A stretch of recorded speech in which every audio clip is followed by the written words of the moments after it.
इस वक्त गाजा के लोगों को अब किसी पर यकीन नहीं रहा है।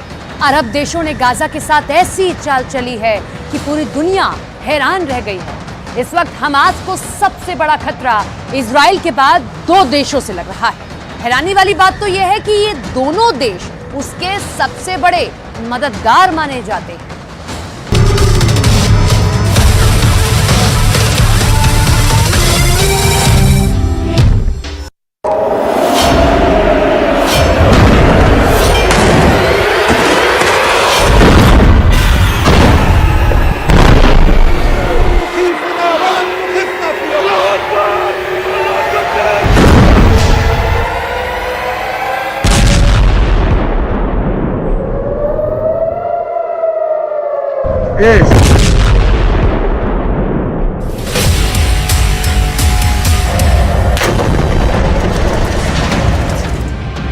गाजा में 13,000 से ज्यादा लोगों की मौत हो चुकी है और करीब 3,000 लोग मलबों में दफन हैं। इजराइल किस तरह और कितनी तरफ से हमास पर टूट पड़ा है, इसकी रिपोर्ट करने की ताकत भी अब फिलिस्तीन के अखबारों के पास नहीं बची है। गाजा पट्टी के अंदर 40 से ज्यादा पत्रकार मारे जा चुके हैं और इजराइल फिलिस्तीन के अखबारों के पूरे नेटवर्क को ही तोड़ दे रहा है। इसीलिए अब गाजा पट्टी से वही खबरें सामने आ रही हैं जो इजराइल चाहता है।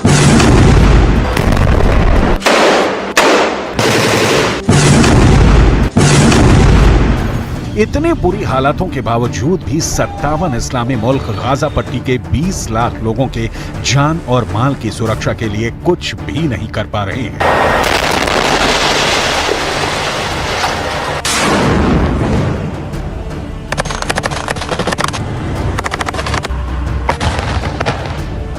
फिलहाल जो रिपोर्ट आ रही है उससे ये साफ लग रहा है कि उत्तर गाजा में भारी कोहराम मचाने के बाद अब इजराइल अपना पूरा फोकस दक्षिणी गाजा पर कर रहा है।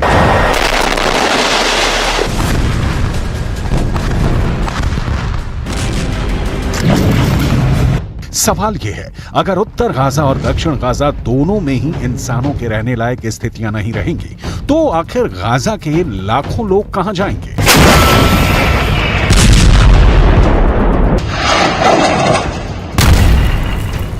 ऐसे खतरनाक हालातों में अगर 57 इस्लामिक देश एक साथ खड़े होते तो निश्चित तौर पर इजराइल पर दबाव बनाना बहुत आसान हो जाता, लेकिन आज स्थिति बिल्कुल अलग है।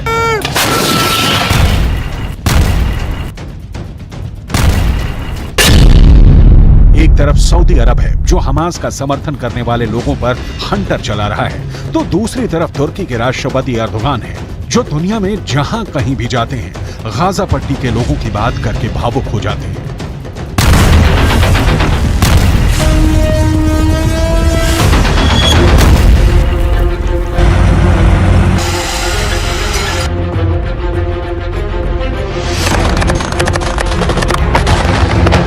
तुर्की के राष्ट्रपति एर्दोगान ने जर्मनी की राजधानी बर्लिन का दौरा किया है और जर्मनी के चांसलर ओलाफ स्कॉल्स के साथ उनकी द्विपक्षीय वार्ता हुई, लेकिन इस पूरी वार्ता के दौरान आर्थिक मुद्दे पूरी तरह से किनारे नजर आए और दूसरे सभी मुद्दे गाजा पट्टी के तनाव के सामने छोटे पड़ गए। आखिर कैसे? तुर्की के राष्ट्रपति एर्दोगान हमास के पक्ष में पूरी इस्लामी दुनिया को एक करने के लिए बेचैन हुए जा रहे हैं। ये पूरी हकीकत आपको विस्तार से आगे बताएंगे, लेकिन सबसे पहले बात करेंगे सऊदी अरब की, जहां एक ऐसी घटना हुई है जिस पर यकीन करना नामुमकिन नजर आता है। एक ब्रिटिश एक्टर और प्रेजेंटर इस्लाह अब्दुल रहमान फिलिस्तीन के लोगों के लिए सहानुभूति व्यक्त कर रहे थे, लेकिन उन्हें सहानुभूति व्यक्त करने से भी रोका गया और सऊदी अरब की पुलिस ने उन्हें हिरासत में भी ले लिया।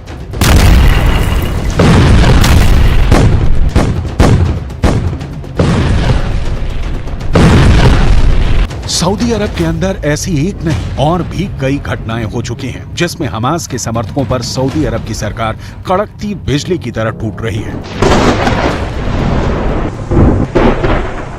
इस घटना ने पूरी इस्लामी दुनिया में एक हड़कंप सा मचा दिया है। दरअसल ब्रिटिश एक्टर इस्लाह अब्दुल रहमान उम्रा करने के लिए सऊदी अरब गए थे। सऊदी अरब के अंदर इस्लाह अब्दुल रहमान फिलिस्तीन के लोगों के साथ सहानुभूति जताने के लिए एक फिलिस्तीन काफिया पहने हुए थे। फिलिस्तीनी काफिया एक ऐसा कपड़ा होता है जो गले पर पहना जाता है और इसमें चेक होते हैं। फिलिस्तीन का आंदोलन करने वाले बड़े नेता यासिर अराफात अक्सर फिलिस्तीनी काफिया पहनते थे और ये फिलिस्तीनी काफिया एक तरह से यासिर अराफात की पहचान बन गया था। अब्दुल रहमान ने एक ऐसा ही फिलिस्तीनी काफिया सऊदी अरब के अंदर भी पहना हुआ था और इसीलिए सऊदी अरब की पुलिस ने उन्हें हिरासत में लिया और घंटों तक पूछताछ।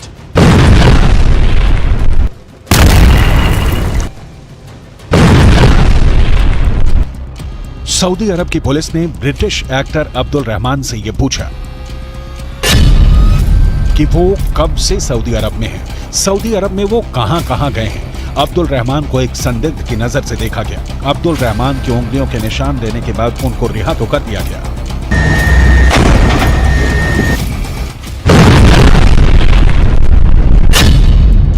लेकिन उसके बाद वो बहुत ज्यादा भयभीत हो गए। उन्होंने मिडिल ईस्ट के एक न्यूज़पेपर से बात करते हुए कहा कि वो फिलिस्तीन के साथ सहानुभूति दिखाना चाहते थे, लेकिन उन्हें ये करने नहीं दिया गया। इसी तरह सऊदी अरब के अंदर गाजा के लिए प्रार्थना करने वाले एक अल्जीरियाई मूल के शख्स और बांग्लादेशी मूल के एक ब्रिटिश नागरिक को भी गिरफ्तार किया गया। बात एकदम साफ है कि सऊदी अरब का सऊदी राजवंश ये नहीं चाहता कि उसकी धरती पर किसी भी तरह का विरोध प्रदर्शन की संस्कृति का जन्म हो। सऊदी राजवंश को ये बात बहुत अच्छी तरीके से पता है कि जो लोग आज फिलिस्तीन के समर्थन में सड़कों पर उतरेंगे, कल उसकी ही सरकार के खिलाफ ये लोग विरोध प्रदर्शन कर सकते हैं। इसीलिए सऊदी राजवंश प्रोटेस्ट के कल्चर को ही पूरी तरह से ख़त्म करना चाहता है। यही उसका एक टारगेट है।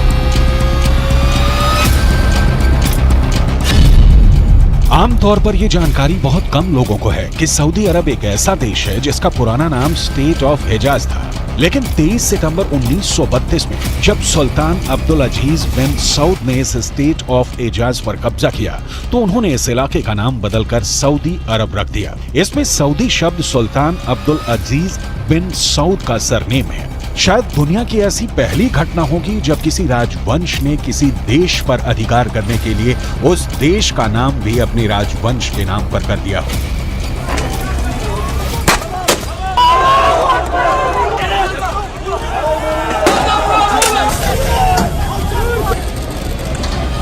एक तरफ सऊदी अरब हमास के समर्थकों पर हंटर चला रहा है, उन्हें गिरफ्तार कर रहा है और उनको ये नसीहत दे रहा है कि किसी भी तरह का प्रदर्शन स्वीकार नहीं किया जाएगा।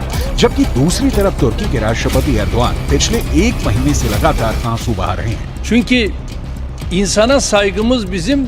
तुर्की के राष्ट्रपति एर्दोआन ने बर्लिन का दौरा किया और इस दौरान उनकी द्विपक्षीय वार्ता जर्मनी के चांसलर ओलाफ स्कोल्ज के साथ हुई है।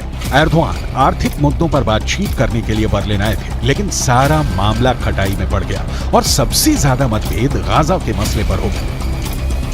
जर्मनी को तुर्की के राष्ट्रपति एर्दोआन की वो बात सबसे ज्यादा नागवार गुजरी जिसमें एर्दोआन ने जर्मनी के इजराइल को किए जा रहे समर्थन को लेकर एक ऐतिहासिक तंज कसा। तुर्की के राष्ट्रपति एर्दोआन ने कहा कि जर्मनी इस अपराध बोध से ग्रस्त होकर के इजराइल का समर्थन करने के लिए मजबूर है कि दूसरे विश्व युद्ध में यहूदियों का जो नरसंहार हुआ उसमें जर्मनी के तानाशाह हिटलर की एक बहुत बड़ी भूमिका थी। यही बात किस तरह तुर्की के राष्ट्रपति ने संकेत में कही, जरा सुनिए। Eğer burada elimiz, kolumuz, dilimiz bağlı kalırsak bunun tarihi hesabını veremeyiz. Onun için bir borçluluk psikolojisi içerisinde İsrail-Filistin savaşını değerlendirmemek gerekir. Bakın ben rahat konuşuyorum. Çünkü bizim İsrail'e borcumuz yok. Borçlu olsak bu kadar rahat konuşamayız. Ama borçlu olanlar rahat konuşamıyorlar. बयान से बिल्कुल साफ है कि तुर्की के राष्ट्रपति ने कहा कि उनके ऊपर कोई कर्जा नहीं है कि वो इजराइल का समर्थन करने को मजबूर हैं, जबकि इजराइल के तानाशाह ने यहूदियों का नरसंहार। नोट करने वाली बात यह है कि जर्मनी ने अब तक इजराइल को काफी ज्यादा सपोर्ट दिया है। सबसे बड़ी बात यह है कि जैसे ही 7 अक्टूबर को हमास ने इजरायल के खिलाफ हमला शुरू किया, उसके बाद ही जर्मनी के चांसलर ने इजरायल की राजधानी तेल अवीव का दौरा किया और उन्होंने नेतन्याहू से मुलाकात करके इजरायल को हर तरह से मदद का आश्वासन दिया। इतना ही नहीं, जर्मनी हथियारों के तौर पर भी इजरायल की मदद करता रहा है और यही बात तुर्की के राष्ट्रपति एर्दोआन को बहुत ज्यादा परेशान कर रही है और यही वजह है कि उन्होंने जर्मनी के चांसलर के सामने उनकी मौजूदगी में गाजा के मुद्दे को बहुत बड़े पैमाने पर उठाया। Fazlasıyla İsrail'in elinde rehine var. Ve yılların rehineleri, tutsakları İsrail'in elinde. Bunu da görmemiz lazım. Bunu görmezsek bu da haksızlık olur. दूसरे विश्व युद्ध के दौरान जर्मनी के दानाशाह एडोल्फ हिटलर ने यहूदियों का नरसंहार करने के लिए बाकायदा संस्थाएं बनाई थी और इन संस्थानों में पूरे यूरोप के अंदर करीब 60 लाख यहूदियों को मार दिया गया था। एडोल्फ हिटलर एक समाजवादी राष्ट्रवाद की राजनीतिक विचारधारा के अनुयायी थे और हिटलर ने जो कुछ भी किया उसके बाद जर्मनी के अंदर कभी भी कट्टर राष्ट्रवादी पार्टी उभर ही नहीं सकी। लेकिन अब तुर्की के राष्ट्रपति एर्दोआन साफ तौर पर यह कहना चाहते हैं कि अगर हमास ने जो किया वो गलत है, तो अब गाजा के अंदर जो इजरायल कर रहा है उसकी भी निंदा होनी चाहिए।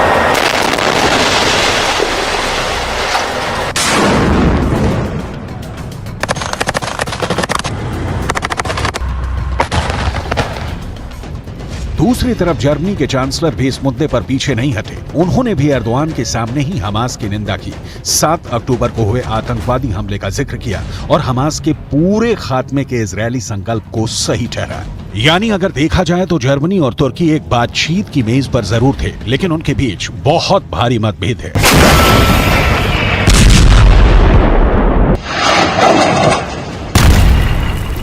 Ich will das noch einmal unterstreichen. Für uns jedenfalls bleibt es dabei, dass es jetzt notwendig ist, auch für eine langfristige, friedvolle Perspektive, dass die Hamas nicht mehr in der Lage sein kann, diese Aggressionshandlung vorzunehmen, wie wir sie am 7. Oktober gesehen haben. Wir sind, wie Sie merken, in guten Gesprächen miteinander, trotz unterschiedlicher Meinung. एक बात तो साफ है कि Gaza पट्टी और West Bank समेत पूरा फिलिस्तीन अकेले पड़ गया है और उनकी सुनने वाला या उनके जख्मों पर मरहम लगाने वाला कोई नहीं है। तुर्की हो, मिस्र हो, ईरान हो या जॉर्डन हो, वो जुबानी खर्च तो कर सकते हैं, लेकिन इजराइल के खिलाफ एक्शन लेने की हिम्मत अब तक किसी ने नहीं जुटाई है। रियाद के अंदर सऊदी अरब की अगुवाई में इस्लामिक देश का एक सम्मेलन हुआ था, जिसमें गाजा पट्टी के मुद्दे को प्रमुखता से उठाया गया, लेकिन इस पूरी बैठक के बाद भी घोषणा पत्र जारी नहीं हो पाया। यानी ये साबित हो गया कि इस्लामी देशों में गाजा पर कोई सहमति नहीं बन पाई है। अब ऐसे में इजरायल के पास पूरी ताकत है और उस ताकत का इस्तेमाल हमास के लड़ाकों पर क्रूरता पूर्वक किया जा रहा है।